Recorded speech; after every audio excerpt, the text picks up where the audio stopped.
ശ്രീമദ്ഭാഗവതേ മഹാപുരാണേ പഞ്ചമേ ത്രയോദശോധ്യായ. സർവത്ര ഗോവിന്ദനാമ സങ്കീർത്തനം. ഗോവിന്ദ ഗോവിന്ദ.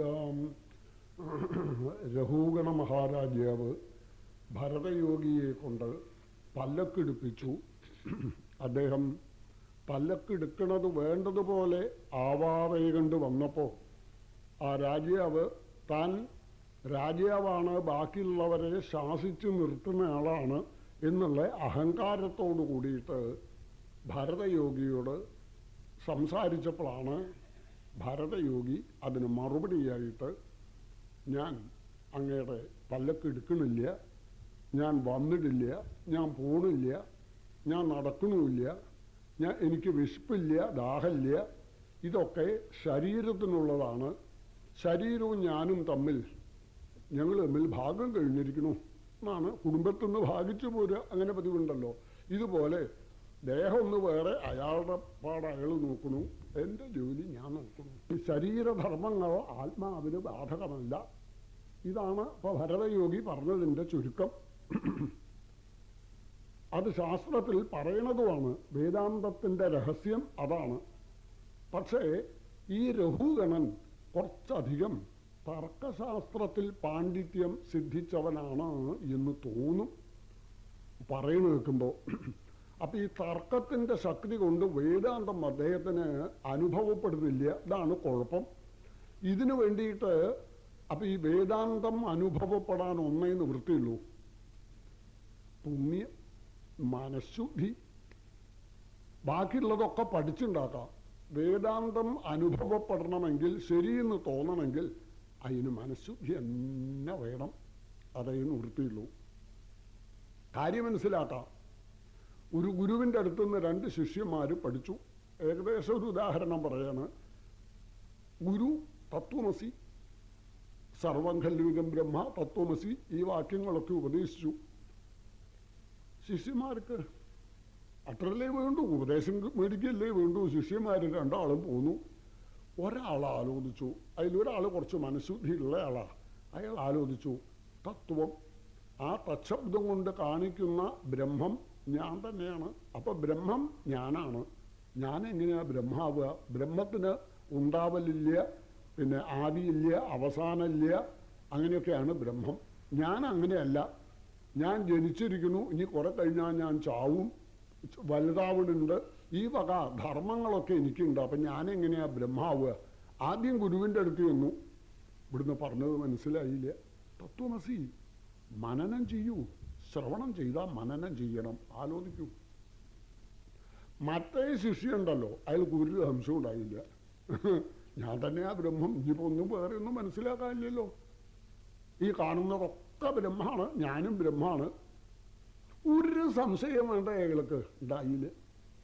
അങ്ങനെ ഇരിക്കുമ്പോൾ ഒരു ദിവസം അങ്ങനെ പോവുകയാണ്. ഒരു ഇടവഴി കൂടി നടന്നു പോവുക. 2 ഭാഗത്തും മതിൽ, നടുക്കൂടി നടക്കാൻ വഴിയുണ്ട്. ഒരാന മതിച്ചു വരുന്നുണ്ട്. ആനക്കാരൻ വിളിച്ചു പറയുന്നുണ്ട്, ആനയ്ക്ക് മതം പൊട്ടിരിക്കണോ, മാറിയെന്നുള്ളതെന്ന് വിളിച്ചു പറയുന്നുണ്ട്. ഇയാൾ ആലോചിച്ചു, ഗുരുനാഥൻ പറഞ്ഞിട്ടുണ്ട്, സർവം ഖൽവിദം ബ്രഹ്മ, ഒക്കെ ബ്രഹ്മാണ്, ആനയും ബ്രഹ്മാണ്, ഞാനും ബ്രഹ്മാണ്, എന്ത് പേടിക്കാനാ പിന്നെ? ഇയാളങ്ങോട്ട് നടന്നു. അടുത്തെത്തിയപ്പോൾ ആന തുമ്പിക്കൈകൊണ്ട് കണ്ട് പിടിച്ച് കോട്ടത്തൂരേറെ 2 ഫർലോങ് ദൂരെ ചെന്ന് തലകുത്തനെ വീണു. ഇയാൾ ഗുരുനാഥൻ്റെ ദൈവാധീനം കൊണ്ട് ചത്തില്ല, മുതു ഒടിഞ്ഞു. അയാൾക്ക് മുതു ഒടിഞ്ഞതിലല്ല സങ്കടം. ഗുരുനാഥൻ പറഞ്ഞിങ്ങനെ പറ്റിച്ചില്ലേ, ഒന്ന് ചോദിക്കണം. ഒരു വടിയും കുത്തിപ്പിടിച്ച് നേരെ ഒരു ഗ്ലാസ് വെള്ളം കുടിക്കാനും കൂടി നിന്നിട്ടില്ല. പിന്നെ ഗുരുനാഥനോട് പകരം ചോദിച്ചിട്ട് അവിടെ ചെന്നു. എന്തു പറ്റി എന്ന് ചോദിച്ചു ഗുരുനാഥൻ. ഇവിടുന്ന് പറഞ്ഞത് വിശ്വസിച്ചിട്ട് ഇങ്ങനെയായി. ഞാൻ പറഞ്ഞത് വിശ്വസിച്ചിട്ടോ? ആ, എന്തു പറ്റി, കാര്യം പറയൂ. എല്ലാം ബ്രഹ്മാണെന്ന് പറഞ്ഞില്ലേ? ഉവ്വ്. എല്ലാം ബ്രഹ്മാണെങ്കിൽ ആന എന്നെ കുത്തുവോ? ആനയും ബ്രഹ്മം, ഞാനും ബ്രഹ്മം. ആന ബ്രഹ്മം, ഞാൻ ബ്രഹ്മത്തെ കുത്തുവോ? ഓഹോ, അതാ കാര്യം അല്ലേ? അവിടെ പറയാം. അവിടെ വേറെ ആരെങ്കിലും ഉണ്ടായിരുന്നു? ആനക്കാരുണ്ടായിരുന്നു. അയാൾ വല്ലതും പറഞ്ഞിരുന്നു? ആനയ്ക്ക് മതം പൊട്ടിയിരിക്കുന്നു, എല്ലാവരും മാറി നിൽക്കണമെന്ന് പറഞ്ഞിരുന്നു? അതെ, കുറച്ച് ആലോചിച്ചത് മതിയായില്ല. ആനക്കാരബ്രഹ്മം പറഞ്ഞത് കേട്ടിരുന്നു എങ്കിൽ ആനബ്രഹ്മം തന്നെ കുത്തില്ലായിരുന്നു. അതെ, എല്ലാം അതെ, വേണ്ടതുപോലെ നമുക്ക് വേദാന്തത്തെ അങ്ങോട്ട് കൊണ്ടുപോയി കേട്ടോ, വേദാന്തം പഠിക്കുക വേഗം കഴിയും. അപകടമായിട്ട് അങ്ങോട്ട് വ്യാഖ്യാനിക്കാൻ ഒരു പണിയില്ല. ഈ വേദാന്തത്തിന് അങ്ങനെ ഒരു ഗുണമുണ്ട്. നിരീശ്വരമതത്തിന്റെ താഴ്വരെ കൂടിയാ വേദാന്തത്തിന്റെ പോക്ക്. ലേശം കാല് തെറ്റിയാൽ മതി, ഈ കുണ്ടിലിക്ക വീഴ, നിരീശ്വരമതമാകുന്ന കുണ്ടിലിക്കാണ് വീഴ എന്നർത്ഥം. അപ്പൊ അതുകൊണ്ട് മഹർഷി അല്ല ഭരതയോഗിയോട് പറയാണ്, അവിടുന്ന് പറഞ്ഞത് എനിക്ക് അനുഭവപ്പെട്ടില്ല, ഒന്ന് അനുഭവപ്പെടുത്തി തരണം. ഞാൻ വിചാരിക്കുന്നത്, ഞാൻ അന്വേഷിച്ചു പോകുന്ന കപില മഹർഷി എനിക്ക് ഇവിടെ തന്നെ ദർശനം തന്നു എന്നാണ് എനിക്ക് തോന്നണത്. പറഞ്ഞു തരണേ. ചെറിയ അധ്യായമാണ്, പറഞ്ഞിട്ട് കാര്യമില്ല, വളരെയധികം കനുള്ള അധ്യായ. അപ്പോൾ ഉള്ള സത്യം കൊണ്ട് പറയുകയാണെങ്കിൽ ആ മുഴുവൻ ശ്ലോകത്തിനെയും വ്യാഖ്യാനിച്ച് പറയാൻ ഇപ്പോൾ എന്നെ കൊണ്ട് തന്നെ ആവില്ല. വേണമെങ്കിൽ വ്യാഖ്യാനം നോക്കണം, ഉള്ളത് പറയാമല്ലോ. അത്ര ഗൗരവമുള്ള ഒരു അധ്യായമാണത്. എങ്കിലും ഞാനതിൻ്റെ വന്നു ചേരുന്ന സാരം അതുകൊണ്ട് പറയാൻ നോക്കാം. ഈ വാസ്തവത്തിൽ പ്രപഞ്ചം ഇല്ലാത്തതാണ്, മനസ്സുകൊണ്ട് കൽപ്പിതമാണ്. ഇപ്പോൾ ജനനം, മരണം, സുഖം, ദുഃഖം, നല്ലത്, ചീത്ത, ബന്ധു, ശത്രു, ഇതൊക്കെ ഉണ്ടല്ലോ. ഇത് ഒന്നുമില്ലാത്തതാ. ബന്ധുക്കളുമില്ല, ശത്രുക്കളുമില്ല. കാരണം ഇന്നലെ വരെ ശത്രുവായിരുന്ന ഒരാൾ നാളേക്ക് ബന്ധുവാകുന്നുണ്ട്. കണ്ടാൻ വേണ്ടിയിരുന്നില്ല. അങ്ങനെ രണ്ട് കുടുംബമാണ്. പെട്ടെന്ന് ആ രണ്ട് കുടുംബക്കാരും തമ്മിൽ ഒരു കല്യാണം നടന്നു. എന്തൊരു ലോകിയ ഈ നിശണ്ടോ അപ്പോഴേക്ക്. എവിടെ പോയി ഈ ശത്രുത? ഒരാൾക്ക് മോര് അതിൻ്റെ ഗന്ധം കിട്ട് വരൂ ഇല്ല, ഗോരസം ഒന്നും വയ്യ അയാൾക്ക്. പാല് വായലാക്കിയാൽ ഛർദിക്കും. അങ്ങനെ ഒരാളായിരുന്നു. അപ്പോൾ ഏതോ ഒരു ലേഖനത്തിൽ ഒരു സായിബ് എഴുതി, മോര് ആരോഗ്യത്തിന് വളരെ നന്നാണെന്ന് എഴുതി കണ്ടു. ഇയാൾക്ക് പിന്നെ മോര് കുടിക്കുകയേ വേണ്ടു. എങ്ങനെ മോരിഷ്ടായത്? ഇഷ്ടം ചുറ്റൊന്നില്ല. പിന്നെ നമ്മൾ മനസ്സുകൊണ്ട് കൽപ്പിക്കുക ഇഷ്ടമാണെന്ന്. നല്ലത് ഏതാ നല്ലത്, ഏതാ ചീത്ത, അങ്ങനെയൊന്നില്ല. നമ്മൾ നല്ലത് എന്ന് കൽപ്പിക്കുകയാണ്. സുഖം, ദുഃഖം ഇല്ലേ? ചില സംഗതികൾ നമുക്ക് സന്തോഷത്തെ ഉണ്ടാക്കണു, ചിലത് സന്താപത്തെ ഉണ്ടാക്കണു. വാസ്തവത്തിൽ സന്തോഷത്തെയോ സന്താപത്തെയോ ഉണ്ടാക്കണില്ല, മനസ്സ് കൽപ്പിച്ചുണ്ടാക്കുകയാണ്. കുട്ടികൾ കളിക്കുകയാണ്. അതിൽ അവനവൻ്റെ കുട്ടിയുണ്ട്, കളിയുടെ ഇടയിൽ കുത്തിമറിഞ്ഞ് വീണു, അല്ലെ കാലുമ്മിൽ ഒരു മുള്ളു തറച്ചു. ഓട്ടി, നമ്മൾ കാറെടുത്ത് ഡോക്ടറെ അടുത്തേക്ക് ഓടി. കുട്ടിയുടെ കാലുമ്മിൽ മുള്ളൂത്തി. എന്തൊക്കെയാ വേണ്ടതെന്ന് ശല്യം, ആകെ പരിഭ്രമം. നേരെ മറിച്ച് ആലോചിച്ച് നോക്കൂ. ആ കൂട്ടത്തിൽ നമുക്ക് കണ്ടുകൂടാത്ത നമ്മളുടെ ശത്രുവായിട്ടുള്ള ഒരാളുടെ കുട്ടി ഉണ്ടായിരുന്നു. ആ കുട്ടിയുടെ കാലുമ്പിൽ ആ മുള്ളൂത്തിയത് വെച്ചാലോ നമ്മൾ എന്തു പറയും? ബലേ. നമ്മൾ എന്തു പറയും? ബലേ. അങ്ങനെ പറ്റണം. നമുക്ക് ദുഃഖമില്ല എന്ന് മാത്രമല്ല, സന്തോഷവും കൂടിയുണ്ട്. ഒരാൾ പറഞ്ഞു, ഭാര്യ പ്രസവം കഴിഞ്ഞ് ആസ്പത്രിയിൽ നിന്ന് വന്നപ്പോൾ ഭർത്താവ് ഭാര്യയോട് പറയാണ്, അതെ പ്രസവം മാത്രം നീ കഴിച്ചു എന്നേ ഉള്ളൂ കേട്ടോ, വേദനയൊക്കെ ഞാനാ സഹിച്ചത്. നാണമില്ലാണ്ട് ഭർത്താവ് ഭാര്യയോട് പറയാണ്. അപ്പൊ കാര്യം ശരിയാ, അയാൾ വേദന സഹിച്ചിട്ടുണ്ട്. ഇപ്പൊ അത്രയൊന്നും വേണ്ട, കുറേയും കൂടി ആലോചിച്ചോളൂ. നമ്മളെ കാലുമ്പിൽ മുള്ളു കുത്തിയാൽ നമുക്ക് കുറച്ചധികം വേദന ഉണ്ട്. അത്ര വലിയ ഭാര്യയുടെ കാലുമ്പിലായാൽ, കുട്ടികളുടെ കാലുമ്പിലായാൽ, അന്യന്റെ കാലുമ്പിലായാൽ നമുക്ക് വേദനയില്ല, സന്തോഷമില്ല, സങ്കടമില്ല. ശത്രുവിന്റെ കാലുമ്പിലായാൽ സങ്കടം ഇല്ല എന്നല്ല, സന്തോഷമുണ്ട്. നോക്കിക്കൊള്ളിങ്ങനെ മാറി മാറി വരണത്. മനസാ കൽപ്പിതാസ്തേ സർവേം. ഇതൊക്കെ രഘുകളാ, മനക്കൽപ്പിതമാണ്. ഈ പ്രപഞ്ചം തന്നെ മനക്കൽപ്പിതമാണ്. എത്ര ഭംഗിയത് ആ നിരൂപണം. വളരെ ശരിയാണ്. ഇരുട്ടത്തൊരു പാമ്പ്, ഒരാൾ ഇരുട്ടത്ത് നടന്നു പോകുമ്പോൾ തോന്നി അവിടെ ഒരു പാമ്പുണ്ടെന്ന്. ഇയാൾക്ക് അവിടെ നടക്കാൻ വയ്യ. അതാണ് കുറച്ച് കഴിഞ്ഞപ്പോഴേ ആ പാമ്പ് തല പൊക്കുന്നുണ്ട്, നാവ് ഇങ്ങനെ നീട്ടുന്നുണ്ട് പുറത്തേക്ക്. എങ്ങോട്ട് വരുന്നുണ്ടോ സംശയം. ആകെ ഇയാൾ ഉണ്ടത് മുഴുവൻ ദഹിച്ചു. അപ്പോഴാണ് ഒരു സ്നേഹിതൻ നടന്നു വരുന്നുണ്ട്. അത് എന്താ ഇവിടെ നിൽക്കണ്ട, അയ്യോ അങ്ങോട്ട് പോകണ്ട, അവിടെ ഒരു പാമ്പ്. പാമ്പോ? ഞാൻ കുറച്ചു മുമ്പ് നീ ഇങ്ങോട്ട് വന്നല്ലോ, പാമ്പിനെ ഒന്നും കണ്ടിട്ടില്ലല്ലോ. അവിടെ എന്താ പാമ്പ്? ഇതാ നോക്കൂ പറഞ്ഞു. അപ്പം അയാളുടെ കയ്യിൽ ടോർച്ചുണ്ടായിരുന്നു. അടിച്ചു നോക്കി. അപ്പം മനസ്സിലായി ഇയാൾ നേരത്തെ ഇവിടുന്ന് അങ്ങോട്ട് പോകുമ്പം കണ്ടിരിക്കണു അവിടെ ഒരു കയറിൻ്റെ കഷ്ണം കിടക്കണത്. ഇയാളങ്ങോട്ട് ചെന്നിട്ട് പാമ്പ് അല്ലേ വേഗം അങ്ങോട്ട്, അയ്യോ തൊടണ്ട പാമ്പ് കടിക്കും. ഇയാളെടുത്ത് നൂർത്തി കാണിച്ചു കൊടുത്തു, ഇതാണോ പാമ്പ്? ഓ അത് ശരിയാ, അവിടെ പാമ്പാണ് തോന്നിയപ്പോൾ അതിന് പണമുണ്ട്, കണ്ണു മിഴിച്ചിട്ടുണ്ട്, നാവ് നീട്ടുന്നുണ്ട് ഒക്കെ ഇല്ലേ. കയറാ തോന്നിയപ്പോൾ ഈ നാവും കണ്ണുമൊക്കെ എവിടെ പോയി? മനസ്സാ കൽപ്പിതാസ്തയെ, മനസ്സുകൊണ്ട് കൽപ്പിക്കുകയല്ലേ. ഇനി ഒന്നും കൂടി വേറൊരു ഉദാഹരണം പറയാം. ഇല്ലാത്തത് ഉണ്ട് എന്നിങ്ങനെ തോന്നുകയാണ്. ഒരാൾ കിടന്നുറങ്ങുകയാണ് അസലായിട്ട്. തൃശ്ശൂർ പൂരത്തിന് പോയി, ഇപ്പോൾ അതിൻ്റെ കാലമാണല്ലോ. തൃശ്ശൂർ പൂരത്തിന് പോയി ഇന്ന് സ്വപ്നം കണ്ടു, വെടിക്കെട്ട് അങ്ങനെ തെരുങ്ങി, ഇയാൾ ഇപ്പുറത്ത് നിൽക്കണു, പടക്ക അങ്ങനെ പൊട്ടിത്തെരുങ്ങി, അതിൻ്റെ ഇടയിൽ ഒരു കിഴുക്കൊമ്പുണ്ടായിരുന്നു, അവൻ ചങ്ങല പൊട്ടിച്ച് ഓടി, ഇയാൾ ഓടി കുത്തി മറിഞ്ഞ് ഒരു കുണ്ട് ചെന്ന് വീണു. അയ്യോന്ന് നിലവിളിച്ചു. കാല് പൊട്ടി, കാല് മുറിഞ്ഞു, കാലിൻ്റെ മുട്ടിൻ്റെ അവിടെ വെച്ച് അങ്ങോട്ട് മുറിഞ്ഞ് 2 കഷ്ണമായിരിക്കണു. എന്നിട്ട് ഇയാൾ കാല് പിടിച്ച് നിലവിളിക്കുക അയ്യോന്ന് പറഞ്ഞുകൊണ്ട്. അപ്പം അടുത്തൊരാൾ കിടന്നുറങ്ങിയിരുന്നു, സ്നേഹിതൻ. ഇയാളുടെ ബഹളം കേട്ടിട്ട് ഇതെന്താ അത് ബഹളം, എണീക്കൂ, ഇതെന്താ വിളിച്ചല്ലോ വിളിക്കണത്? നോക്കി, എന്താ അത് പരിഭ്രമിക്കുക? എൻ്റെ കാല് മുറിഞ്ഞു. എൻ്റെ കാല് മുറി ഇതാ ബടെ. അപ്പം ഞാൻ സ്വപ്നം കണ്ടതാ. എവിടെ പോയി? കാല് മുറിഞ്ഞിട്ടുണ്ട് തീർച്ചയല്ലേ, വേദന അനുഭവിച്ചില്ലേ? ഉണർന്നപ്പോൾ എവിടെ പോയി? ഒന്നുമില്ല. മനസാ കൽപ്പിതാസ്തയെ. ഞാൻ ഒരിക്കൽ ഒരു സ്വപ്നം കണ്ടു. ഒരു വെയിലിയുടെ അരയാണ് പോവുക. അപ്പൊ ആ വെയിലിമ്മൽ നിറച്ച് പവൻ ഇങ്ങനെ പൂത്തു നിൽക്കുന്നുണ്ട്.